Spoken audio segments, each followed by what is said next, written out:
안녕하세요. BJ 가면사나이입니다. 제가 오늘 해드릴 이야기는 바로 강령술에 관한 이야기인데요. 자, 강령술하면 떠오르는 것들이 있으실 거예요. 하지만 이 강령술은 굉장히 위험하다고 해요. 제가 항상 말씀드렸죠, 방송 중에도. 지금부터 이런 강령술에 대한 이야기를 시작할게요.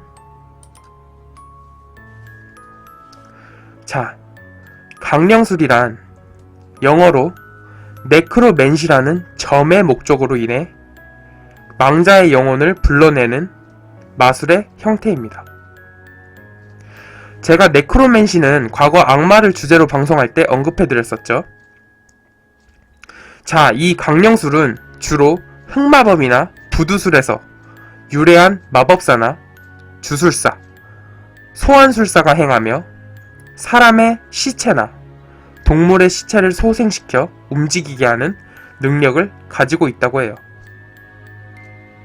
즉, 강령술은 과거 주술적인 의미로 이곳에서 유래된 것이에요. 또한 강령술이란 영혼을 불러들이는 행위나 의식을 통하여 말하며 귀신을 불러들이는 사람을 강령술사 혹은 주술사라고 해요. 그리곤 혼령을 불러내서 대화를 하거나 조종하는 능력이 있다고 해요. 자, 강령술도 제각각의 규칙이 있는데 떼구아이가님 어서오세요. 무작정 따라하면 정신적, 육체적으로 피해를 본다고 합니다. 자, 그렇다면 이제 강령술, 네크로맨시라는 혼령과 대화할 수 있는 방법이라고 하기에는 뭐하지만 이러한 강령술의 종류에 대해 알려드릴게요. 단순한 재미로 들으시길 바라며 실제로 하는 행위는 삼가하길 바랍니다. 자, 그렇다면 강령술의 첫 번째로 소개할 것은 바로 여러분들이 너무나 잘 알고 있는 그것입니다. 바로 나홀로 숨바꼭질이에요.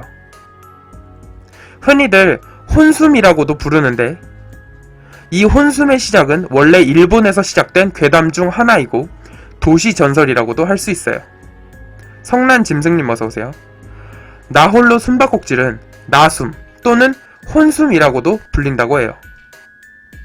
원래는 관서지방과 시코쿠에서 테이블 터닝과 함께 잘 알려진 놀이라고 전해지지만 한 대학의 서클이 도시 전설의 확대 방법을 연구하기 위해 의도적으로 이런 놀이를 사회에 유포했다고도 해요. 테이블 터닝이란 과거에 일본에서 유명했던 여러 사람들이 테이블을 둘러싸고 행하는 강령술의 일종이었다고 해요. 일본의 콧쿠리상의 원형이라고 전해진다고 합니다. 이 테이블 터닝과 함께 잘 알려진 혼숨은 2006년 4월쯤에 사이트 투차에서 오컬트 초자연적인 이야기에 처음으로 자세한 방법이 소개됨으로써 본격적으로 알려지기 시작했어요. 이것을 보고 실행함으로써 다양한 괴기 현상이 발생하는 체험담이 기록되었고 그것을 본 독자들이 또 차례로 검증을 시도하고 그 결과 인터넷에서 굉장히 이슈화되었고 일반 사람들에게도 널리 퍼지게 되는 거예요. 그렇기 때문에 여러분들도 지금 혼숨은 너무나도 잘 알고 있잖아요. 하지만 이 문제는 이 놀이가 매우 위험하다고 해요. 물론 이 혼숨뿐만 아니라 모든 강령술이 그래요. 이 혼숨의 의미는 귀신을 불러내어 육체적으로 잠시 머무를 곳인 인형 안에 가두고 그 인형과 무언가를 담보로 하는 놀이이자 강령술이라고 해요. 하지만 이 무언가가 바로 자신의 목숨이나 신체 부위일 수도 있어서 문제가 되는 거예요. 또한 시작은 마음대로지만 끝날 때는 마음대로 할 수 없으며 또한 가장 중요한 뒤처리는 가장 깔끔하게 흔적 없이 해야 한다 라고 하는 거죠. 나홀로 숨바꼭질이라고 불리우는 이 강령술은 무당이나 신기가 있는 사람들에게 이 강령술은 실제로 존재하는 강령술이며 절대로 하지 말아야 할 놀이라고 야기했다고 해요. 물론 이건 제 영한 친구도 말했었다고 했어요. 제 영한 가진 실제 친구. 분명 이 강령술은 다른 괴담들과는 달리 유난히 이상하게 점점 유명세를 타 널리 퍼졌고 유난히도 아주 위험하면서 잘 알려진 놀이예요.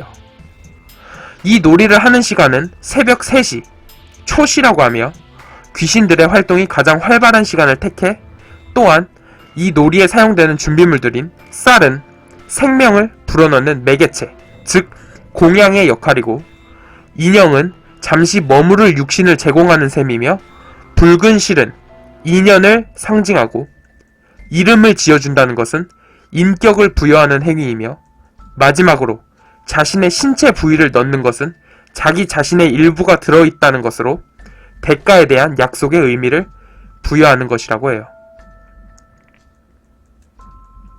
자, 그렇다면 이 의식을 행하는 방법과 준비물들은 무엇일까요? 먼저 준비물은 세숫대야, 소금물, 혹은 소주, 인형, 손톱, 머리카락, 혈액, 쌀, 빨간 실, 그리고 끝이 뾰족한 무기라고 해요. 여기서 소금물 대신에 소주를 사용해도 좋으나 큰 컵에 담으라고 해요. 그리고 인형은 최대한 팔다리가 모두 있는 사람의 형태일수록 주술적인 힘이 더욱 강해진다고 해요. 혹은 양말과 같이 천으로 만들어진 것도 가능하다고 해요. 손톱이나 자신의 일부분은 모두 가능하다고 한다는 거예요. 피가 가장 주술적인 의미로서 힘이 가장 크다고 하니까 조심해야겠죠. 자, 그리고 이 의식을 행하는 법은 첫 번째로 인형을 준비합니다.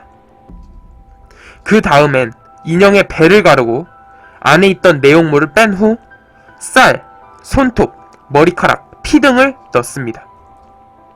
그 다음 인형을 붉은 실로 꿰매고 집안의 모든 조명을 끈 뒤 TV만을 지지직거리는 채널로 바꾼 다음 세숫대야에 물을 붓고 그 안에 인형을 담굽니다.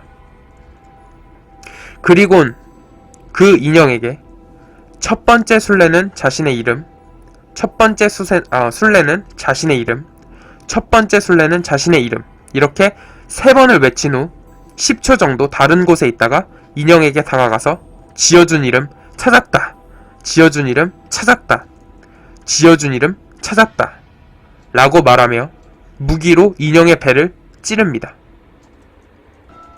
그리곤 이제 지어준 이름 술래, 지어진 이름 술래, 지어진 이름 술래 이렇게 인형에게 말한 뒤 입안에 있던 소금물이나 소주를 한가득 머금고 숨어요.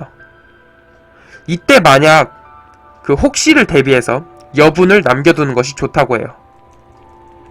자, 이것은 혼숨을 하는 방법이었고 끝내는 방법은 입안에 머금고 있는 소주나 소금물을 머금은 채 인형을 찾은 후에 인형을 찾아서 뱉으면 된다고 해요. 그리곤 아주 큰 소리로 내가 이겼다, 내가 이겼다, 내가 이겼다 라고 3번 외친 후 가급적이면 집에서 멀리 떨어진 곳으로 가 인형을 불태우라고 해요. 자, 이때 주의사항으론 강령술, 혼숨은 최 2시간을 넘겨선 안되며 혼자 있을 때만 행해야 하고 주술시간은 밤 12시에서 3시가 적당하다고 해요. 무기는 되도록 약한 걸로 하라고 하네요. 볼펜 같은 걸로 말이죠. 그리고 놀이 도중에 무섭다고 밖에 나가면 절대 안되며 숨을 때는 굉장히 조용히 숨어 있으라고 해요. 조그마한 소리에도 인형은 금방 찾는다고 합니다. 자, 여기까지가 여러분들이 잘 아는 혼숨의 방법이었을 거예요. 그죠? 여러분들이 잘 아는 혼숨의 방법이잖아요, 이거는.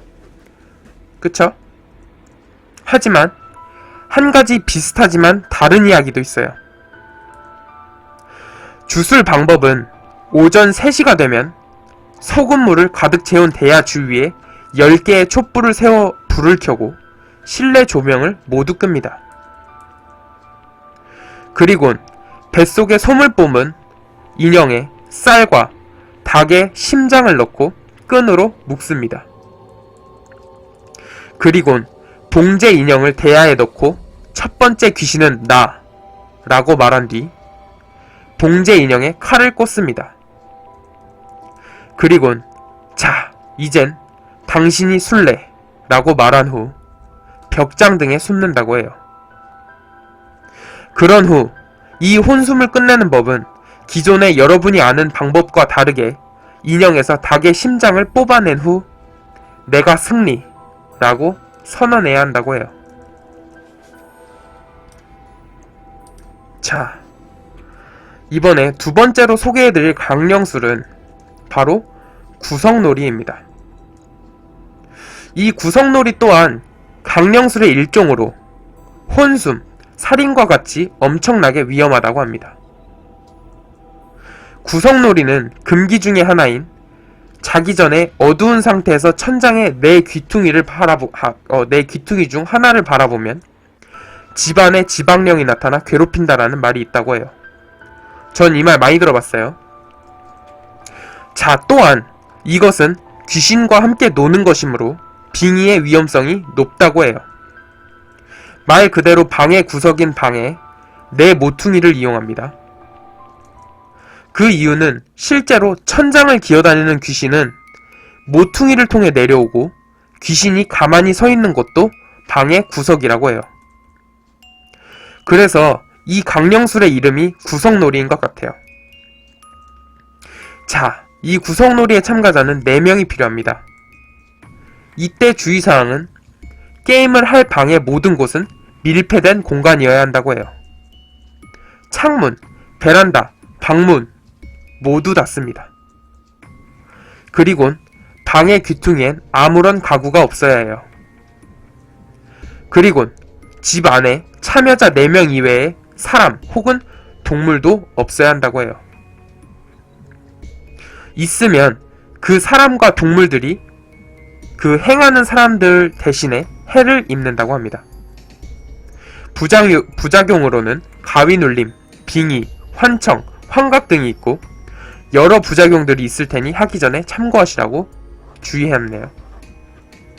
그리고 게임을 하는 방법은 놀이를 할 방에는 빛이 전혀 들어오지 않게 완벽히 차단을 해야 된다고 해요.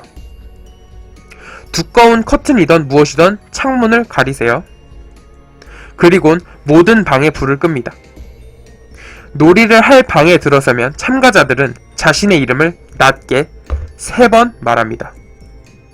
그리곤 말을 해서 신호를 보낼 사람을 1명 정해줍니다. 이때 신호를 보낼 사람 외에 다른 사람이 말을 한다면 해를 입는다고 해요.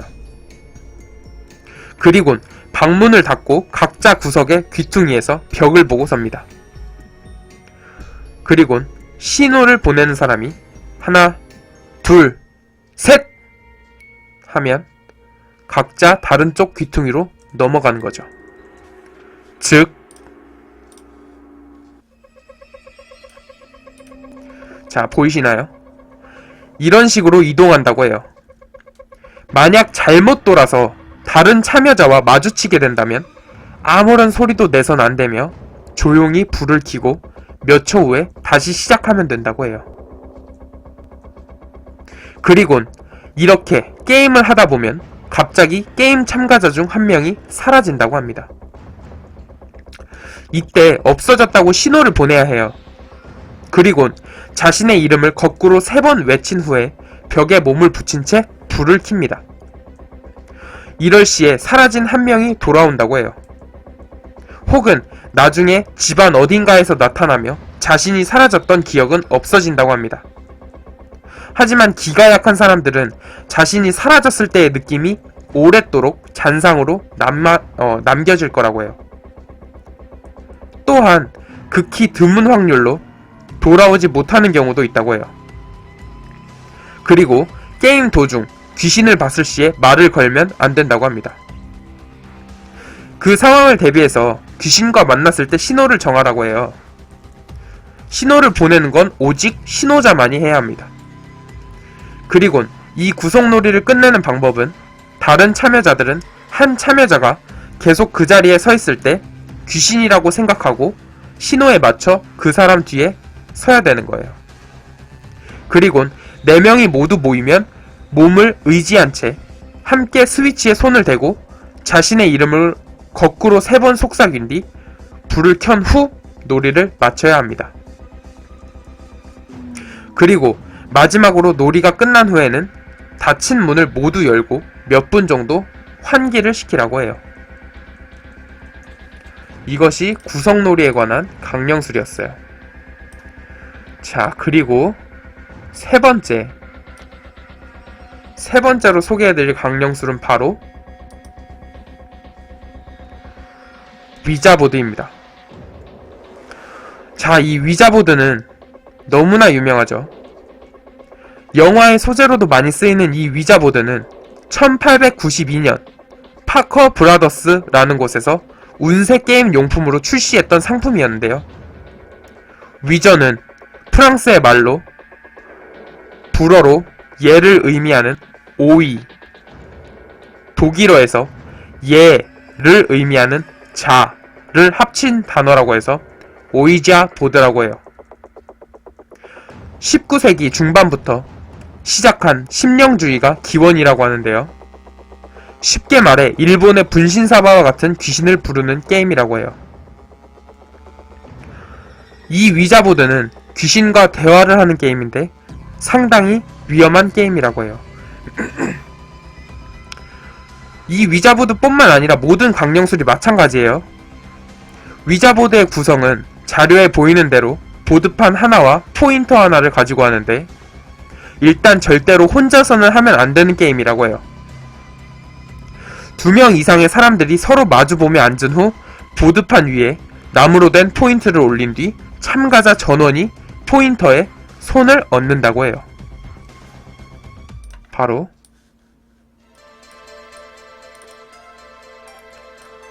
이렇게요. 게임 방법은 2명 이상의 사람들이 서로 얼굴을 마주보며 앉고 위자보드를 책상이나 혹은 허벅지에 올려놓고 포인터를 살짝 쥡니다. 5분 정도를 임의적으로 포인터를 움직이다가 갑자기 포인터가 혼자서 마구 돌아간다면 귀신이 왔다는 거예요. 그리곤 귀신한테 질문을 하면서 묻고 답하는 형식이에요. 예스와 노로만 답할 수 있는 질문을 하다가 알파벳씩 답을 원한다고 하면 숫자나 알파벳을 이용한 문답을 할 수 있어요.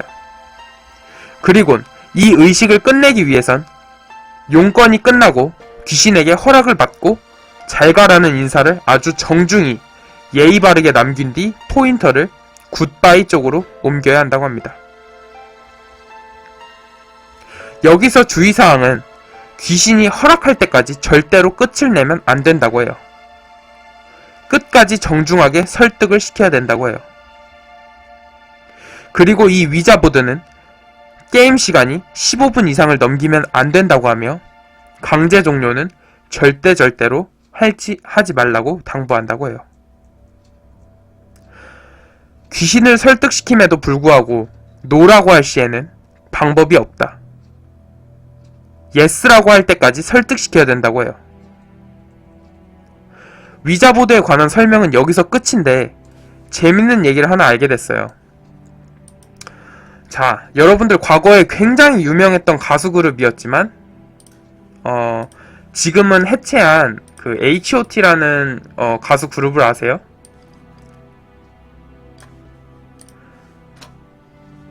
아시나요?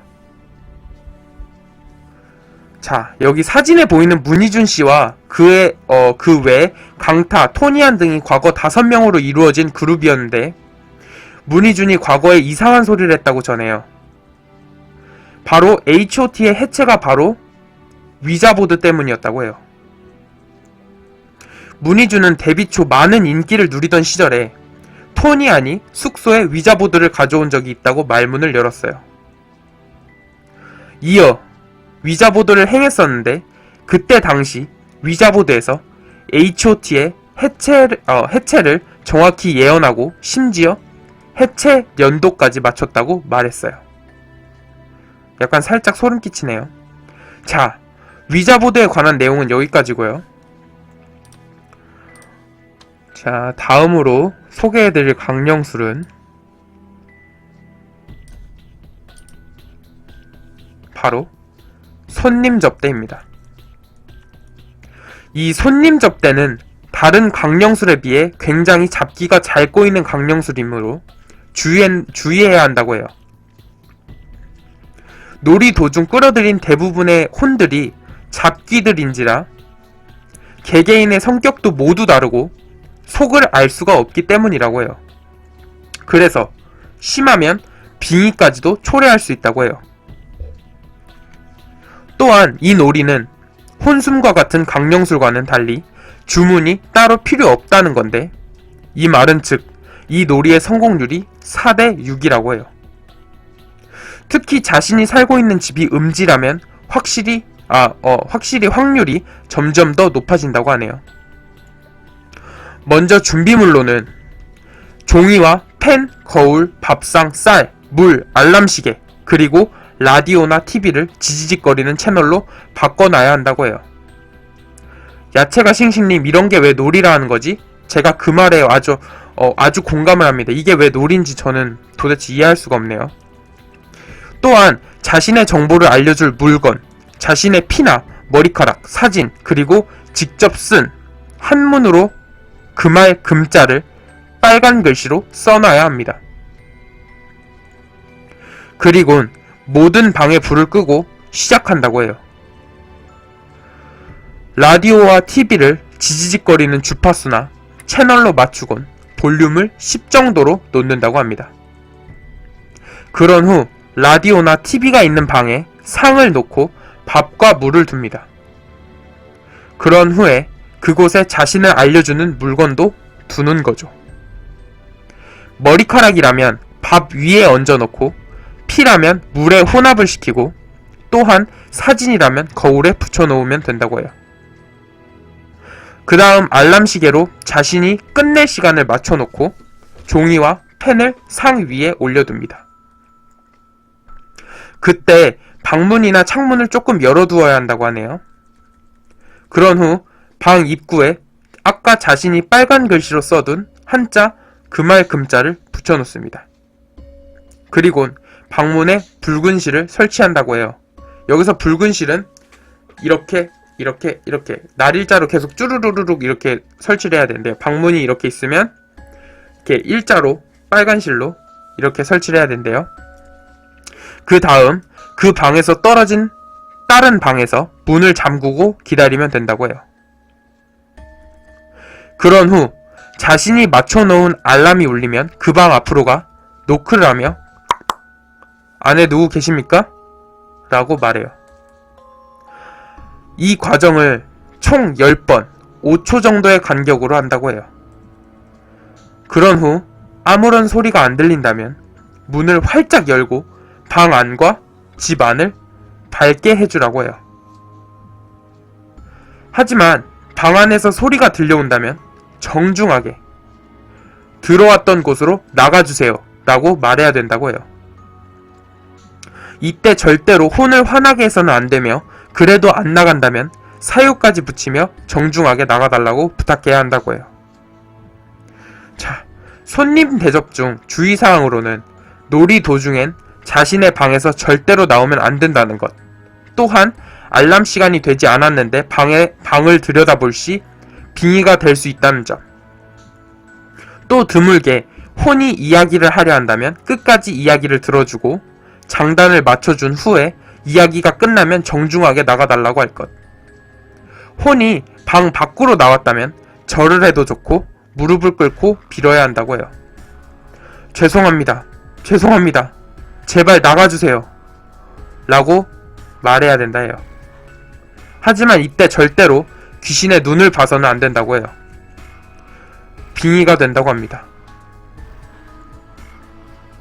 자, 이렇게 손님 대접이 끝난 후에 방 안으로 들어가 보면 아까 펜과 종이를 놔둔 곳으로 가서 무엇인가 적혀 있는지 확인해 보라고 해요. 아무것도 적혀 있지 않다면 아무 일도 없을 것이라는 뜻이고, 있다면 앞으로 일어날 일에 대한 경고가 써져 있을 것이라고 합니다. 자, 손님 대접에 대한 이야기도 끝났어요. 자, 다음으론 바로 화이트 월드입니다. 화이트 월드는 강령술보다는 오컬트 쪽에 더 가깝지만 이것이 다른 강령술 못지않게 성공률이 높다고 해요. 준비물은 배터리가 꽉 찬 휴대폰과 덮고 잘 이불과 베개라고 해요. 하는 법은 화장실에 가서 물을 적당한 세기로 틀어놓습니다. 세게도 약하게도 아닌 적당하게. 그런 후 배터리가 꽉 찬 핸드폰을 켜둡니다. 절전 모드도 안 되고 핸드폰이 꺼져도 안 된다고 하네요.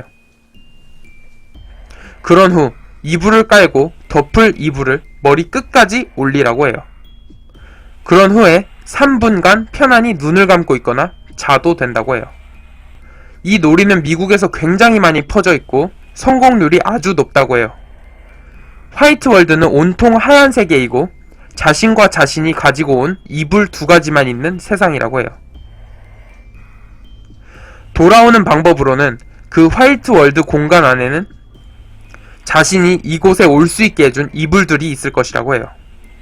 그곳으로 다시 돌아가서 그 이불을 다시 머리까지 덮으시고 누군가가 깨워주기까지를 기다려주면 된다고 해요.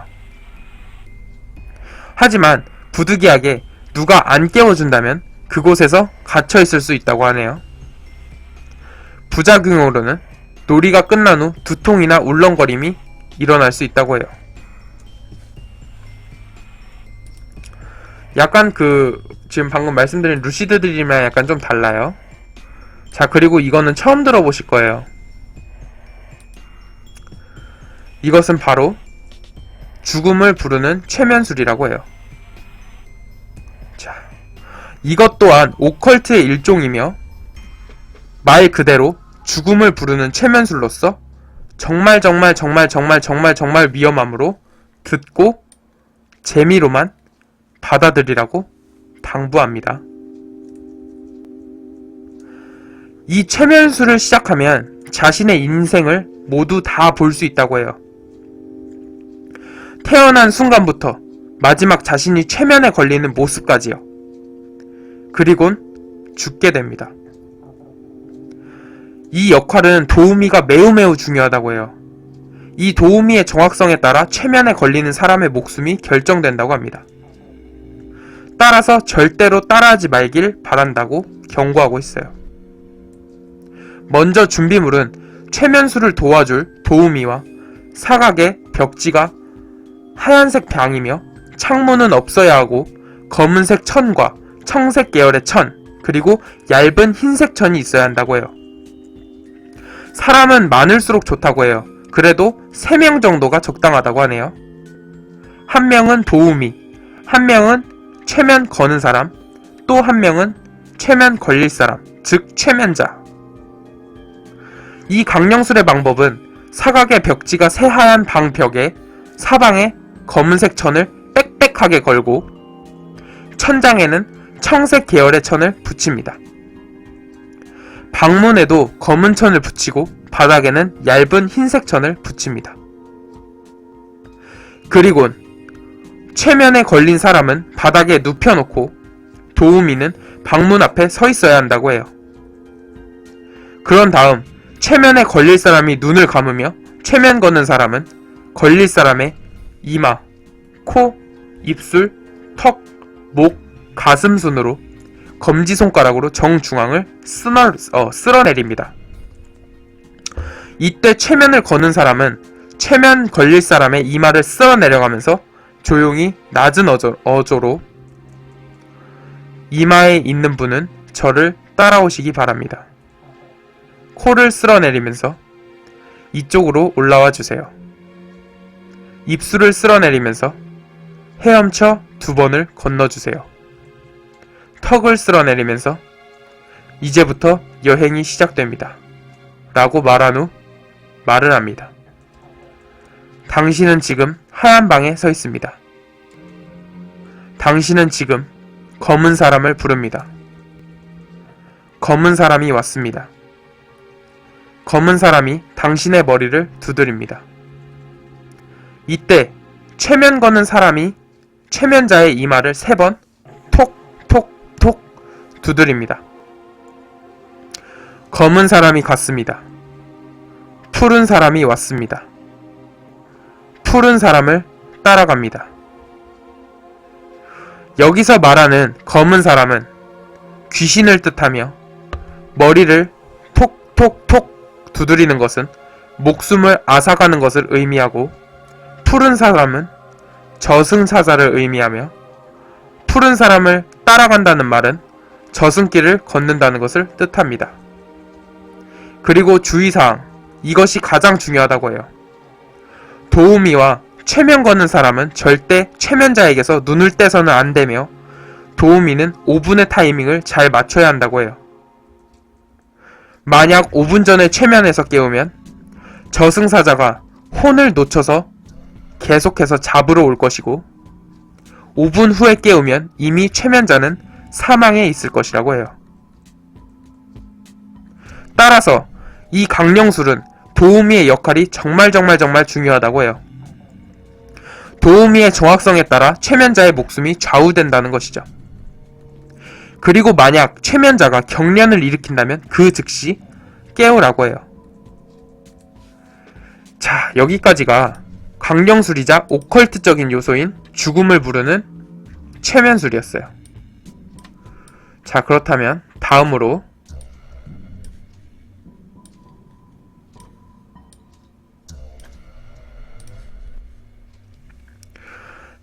소개해드릴 강령술은 바로 그림자 성형입니다. 이 그림자 성형은 일본에서 잘 알려진 강령술이라고도 해요. 위험하기 때문에 성공하는 경우도 드물다고 해요. 일본 내에서 2번째로 위험한 강령술이라고도 하네요.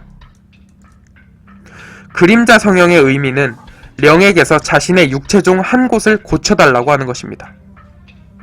먼저 준비물은 초 4개와 라이터가 전부라고 해요. 그리곤 밤에 밀폐된 공간으로 갑니다.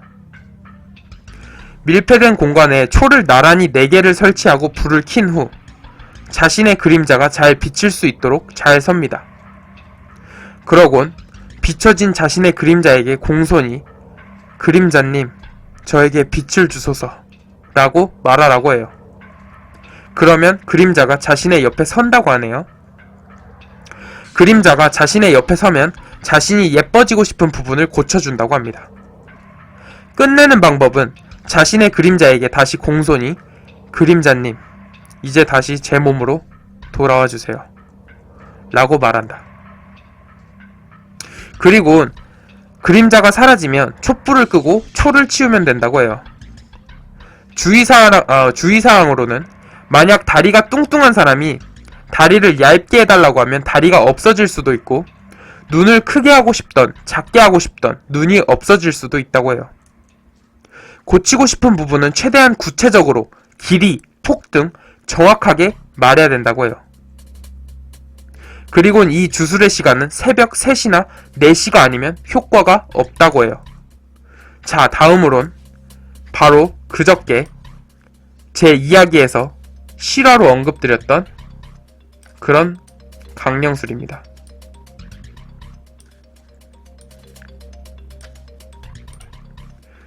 자, 잘 보이시나요? 바로 이것은 여우창문이에요. 네, 맞아요. 여우창문이에요. 이 여우창문이란 손으로 창문 모양을 만들어서 다른 것들을 보는 것을 말해요. 여우창문은 즉 창문을 통해 귀신을 본다는 의미가 있는데, 이 창문으로는 주술을 행하는 당신뿐만 아니라 귀신도 당신을 바라보고 있다고 해요. 령이 악의적인 마음을 품지 않고 있다면 그냥 넘어가겠지만, 만약 악령이나 장난기가 많은 잡귀라면 이 창문을 만든 사람에게 달라붙어 버린다고 해요. 이 이야기가 제가 영한 친구 이야기 때 나왔죠. 자, 이 여우창문을 하시기 전에 영적으로 귀신을 무서워하신다거나 싫어하신다면 절대로 이것을 행하지 말라고 당부하고 있어요. 그리고 주의할 것은 이 여우 창문을 통해 절대로 다른 사람이나 동물을 보면 안 된다고 해요. 이 여우 창문으로 다른 누군가를 본다는 것은 그 사람을 저주한다는 의미이며, 제가 앞서 방송했었던 저주에 관련된 이야기에서도 말했다시피 그 저주는 부메랑이 되어 자신에게 돌아오기 때문이에요. 또한 이 여우 창문을 한 상태로 절대 개구리, 여우, 늑대, 거미, 고양이 등은 보면 안 된다고 합니다. 예로부터 방금 말씀드린 동물들은 악령이나 귀신이 잘 붙는다는 설이 있기 때문이라고 해요. 그리고 귀신을 볼 시에 그 즉시 바로 여우 창문을 풀으라고 합니다. 여우 창문을 볼 때 여우 창문을 통해서 귀신을 보게 된다면 앞서 말했듯 귀신도 당신을 보게 되며 귀신과 시행자 사이에 관계가 생긴다고 해요. 그냥 뭐 한마디로 하면 안 되겠죠. 제 친구 마냥 되기 싫으시다면 말이에요. 자, 다음으로 소개해드릴 것은 바로 영안 티켓입니다.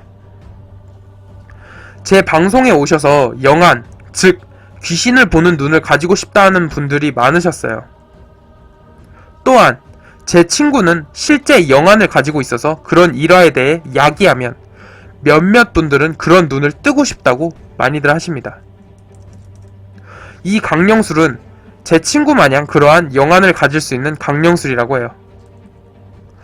영안 티켓은 다른 사람들을 희생시킴으로써 영안이나 다른 특별한 능력을 얻는다고 해요. 일종의 귀신과의 계약이라고 생각하면 되겠죠? 이 영안 티켓의 준비물은 우선 5명이 필요해요. 그리고 양초 1개와 라이터 혹은 성냥, 의자, 칠판, 분필이며 참여자 빼고는 주위에 몇십 미터 안에 아무도 없어야 한다고 해요. 이러한 곳이 충족하는 장소는 학교겠죠. 자, 그리곤 칠판에 숫자 5를 크게 적어야 해요. 그런 후엔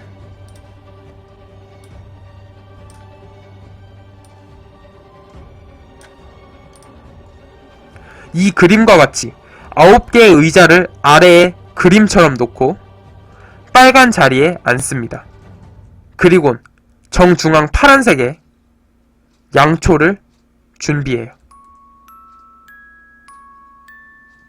이때 5명은 양초와 서로를 볼 수 없도록 뒤돌아 앉아야 하고, 창문과 문은 모두 닫은 뒤 초에 불을 붙이고 모든 조명은 차단해야 합니다.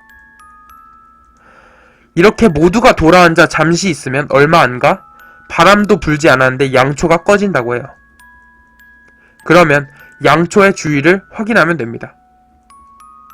이때 양초 옆에 하얀 돌이 있거나 의자가 빠져 있으면 실패라고 해요. 그 즉시 그만두고 재빨리 귀가하라고 경고합니다. 하지만 촛불이 꺼진 채 모든 것이 그대로라면 칠판에 써진 5를 지우고 1, 2, 3, 4 4가지 숫자 중 하나를 적습니다. 이 칠판에 써진 숫자는 사라질 사람의 수라고 해요. 그리곤 다시 원래대로 했던 대로 촛불을 켜고 돌아앉습니다.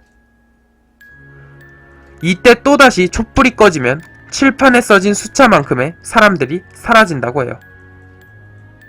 그리고 이때 살아남은 사람은 영안을 얻게 된다고 합니다. 만약 이때 칠판에 4를 써서 4명이 사라지고 자신 혼자 살아남았다면 그 사람은 영안과 또 다른 3가지 능력이 생긴다고 해요. 과연 이것이 사실일까요? 하지만 이러한 상황에서 살아남는 방법도 있다고 해요. 그 방법은 포스트잇과 빨간 볼펜을 준비합니다. 게임을 할 때 자신을 제외한 4명의 이름을 빨간 펜으로 적습니다. 그리곤 뒷면에 커다랗게 영어로 티켓이라고 적습니다. 자, 이때 우리 무한질주님께서 별풍선 1개를 주셨네요. 무한질주님! 감사합니다. 그리곤 뒷면에 커다랗게 영어로 티켓이라고 적습니다. 그 종이는 계속 몸 안에 지니고 있어야 하고 양말 속이라든지 속옷 속이라든지 피부와 접촉이 되어 있어야 한다고 했어요.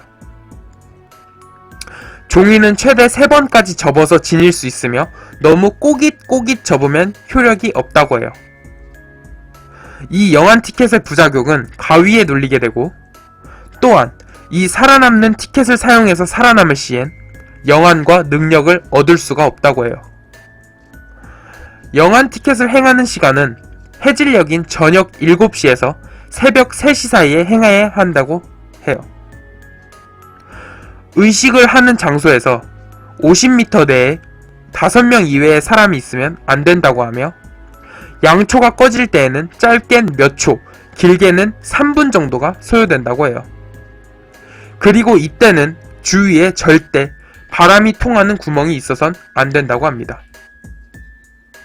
이 강령술이 위험한 이유는 단 1명 빼고는 전부 사라지는 거기 때문에 강령술을 행하는 동안에도 자신이 살아있는지 존재하는지도 알 수가 없다고 해요. 자, 영한 티켓에 관한 얘기도 끝났어요. 자, 그 다음으로 또 너무나도 유명한 그것. 근데 꼭 학교에서 해야 돼요. 칠판이랑 분필이랑 책상이랑 그런 곳이 충족되는 게 웬만하면 학교겠죠. 다음으론 너무나도 유명한 바로 그것. 분신사바입니다. 분신사바라는 말은 귀신들을 굉장히 화나게 하는 주문이라고 해요. 당신의 저주를 도우려고 하는 주문이 아닌 당신 자신을 저주하는 주문인 거죠. 분신사바는 원래 분신사마로서 나온 말이라고 해요.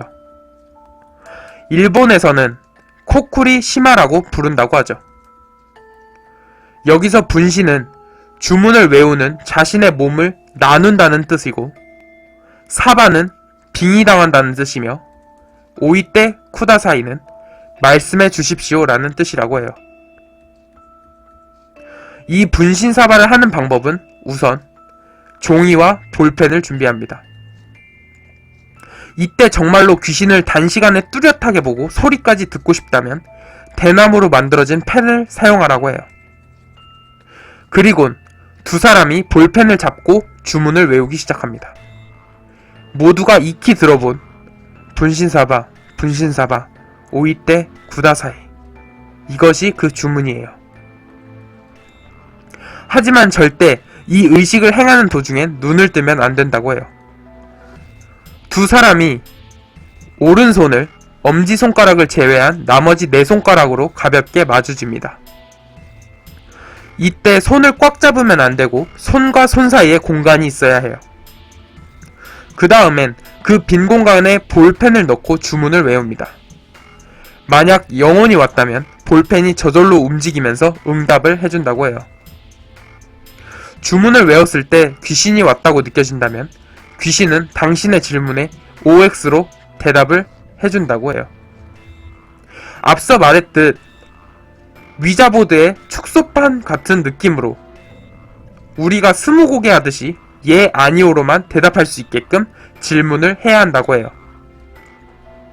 단 이러한 주술 도중에 혼령과 대화가 오가는 동안 자기의 맘대로 임의대로 대화를 끊는 행위는 절대 금물이며 만약 임의로 볼펜을 놓아버린다거나 접촉을 단절시키면 빙의가 된다거나 몸에 해를 입는다고 해요.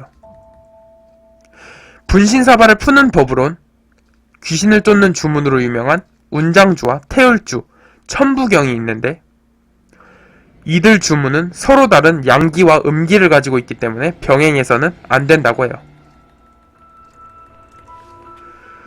자, 분신사바 얘기도 여기서 끝났어요. 자, 그 다음으로는 마지막이에요.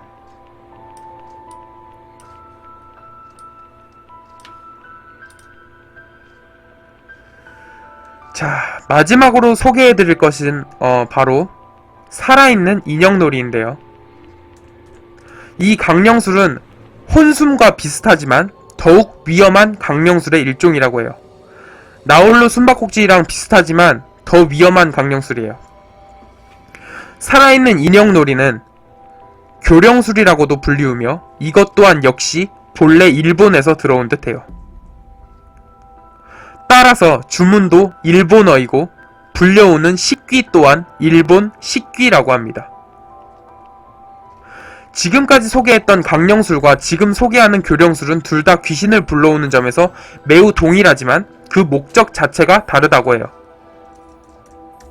사진 좀만 작게 해달라고? 알았어. 자, 이 교령술 자체의 의미는 나 자신을 죽여달라는 의미로서 식귀를 부르는 일종의 저주로 술자에게 굉장히 큰 위협을 가한다고 해요. 또한 진짜 조금 작게 했네. 또한 혼숨과 같은 여타의 주술과는 달리 이 교령술은 시전한 인형이 실제로 움직인다고 해요. 또한 얼굴 표정도 바뀌고 말소리도 들린다고 합니다.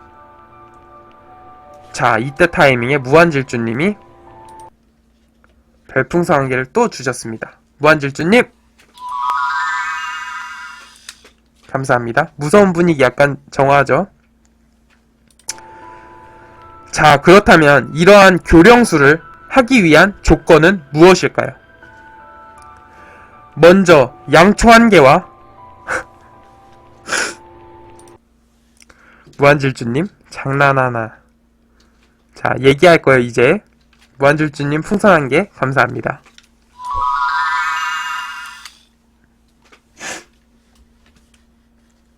자, 그렇다면 이러한 교령술을 하기 위한 조건은 무엇일까요? 먼저 양초 한 개와 세울 수 있는 거울 2개, 그리고 인형인데 이 교령술은 일본에서 건너왔기 때문에 일본 인형이 적합하며 혼숨과는 달리 소민형은 안 된다고 해요. 일본 사람의 형상을 한 대형용의 인형과 자신의 머리카락 한 올, 소금 5스푼을 종이에 싼 것이 필요하다고 해요. 그리곤 방을 어둡게 한 후에 거울 2개를 마주보게 한 후 2개의 거울 중앙에 양초와 일본 인형을 놓습니다. 그리고 심야 12시 정각까지 기다려요. 시간이 되었으면 인형을 향해 다음과 같이 주문을 외웁니다. 새로운 몸을 드리겠습니다. 부디 사용해 주십시오. 원래론 아타라시 카라다오 오미떼 오키마스 오오소 오츠카이 쿠다사이. 위의 말을 말하셨다면 다음으로 놉시다, 즉 아소비마쇼, 아소비마쇼 5번을 말합니다. 이제 주변에선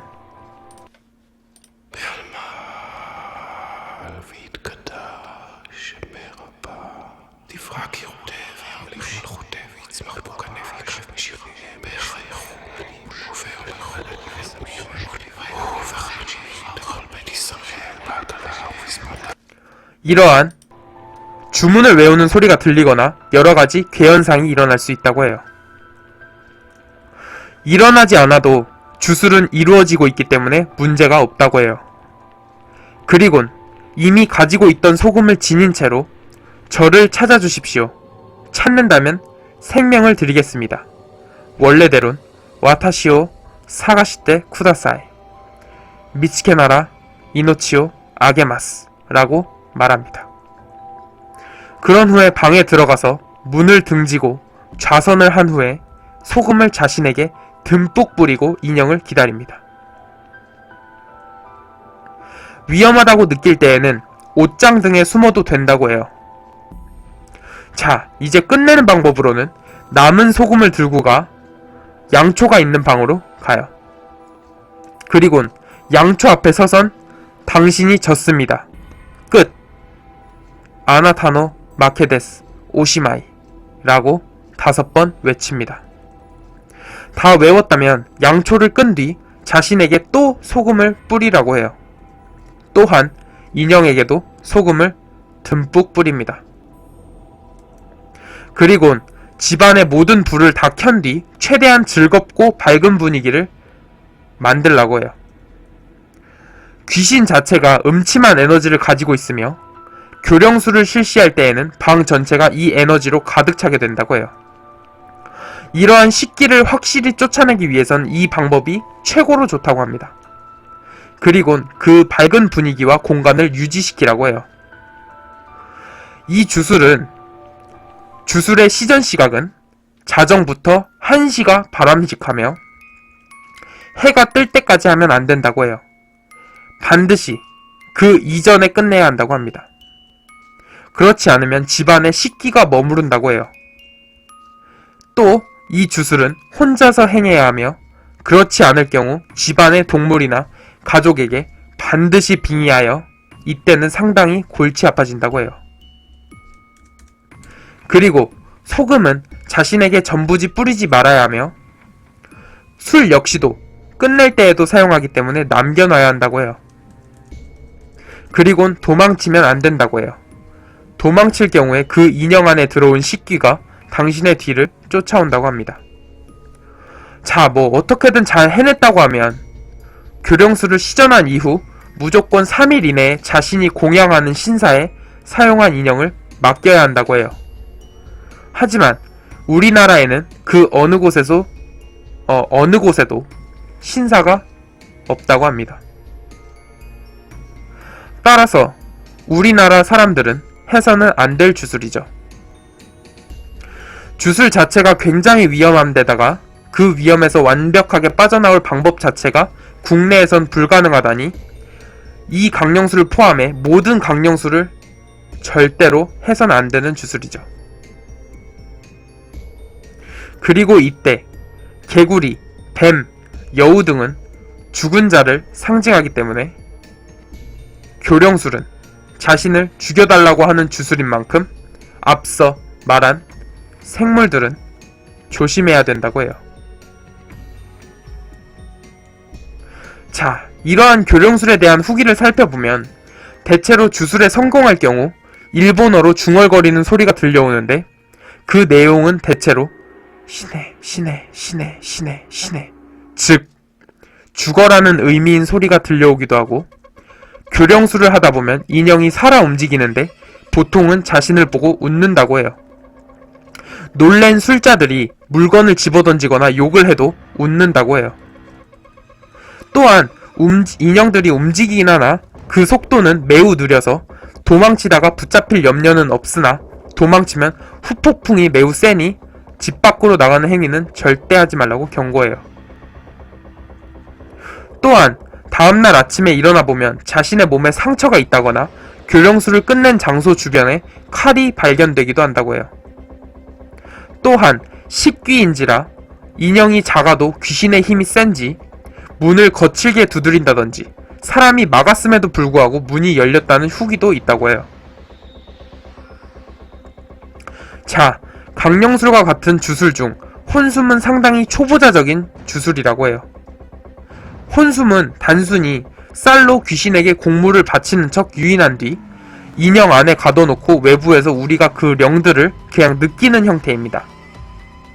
하지만 제가 말씀드렸다시피 이러한 행위들은 귀신들과 령들을 화나게 하는 행위로서 령들의 입장에서는 그냥 공물을 먹으러 왔다가 갑자기 자신은 갇히고 인간에 의해 칼로 찌르고 놀린다고 받아들여지기 때문에 저주라든지 빙의의 형태로 자신을 불러낸 시전자를 괴롭히는 것입니다. 특히나 강령술과 교령술은 아주 위험한 주술이며 국내에서는 해결하기도 힘듭니다. 후기가 있다고 해서 따라하지 마세요. 그들은 진짜인지 가짜인지를 떠나 진짜라면 어디까지나 살아남은 자들에 의한 것이지 후기가 없다는 것은 죽었는데 알려지지 않은 사람들일 수도 있으며 글을 쓸 수 없을 정도로 다쳤다거나 살아남지 못한 자들이라는 뜻일 수도 있습니다.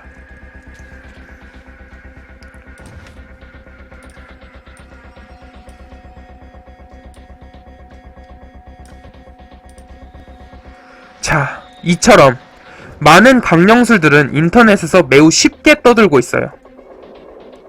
자, 여기서 무한질주님이 별풍선 1개 또 감사합니다. 그래도 해드릴게요. 자, 이처럼 많은 강령술들은 인터넷에서 매우 쉽게 떠돌고 있어요. 물론 진짜인 것도 있고 가짜인 것도 있겠지만 우리가 쉽게 생각하고 아 그거? 라고 생각하는 강령술의 내부엔 무시무시한 뜻과 해석이 담겨져 있고 항상 말씀드렸다시피 강령술은 절대로 하면 안 되는 행위입니다. 이 밖에도 간단하게라도 베개 밟기라든지 아가야 이리온, 찰리찰리 챌린지 등 여러가지 잡다한 강령술이 그 위험들은 가려진 채 흥미 위주로만 계속해서 퍼지고 있어요. 자, 여러분은 이러한 위험에도 강령술을 행하시겠습니까? 언제나 사건과 사고는 항상 우리 곁에 붙어 다니며 그것은 종이 한 장 차이로 인해 발생한답니다. 자, 오늘의 주제인 강령술에 관한 이야기는 여기까지입니다.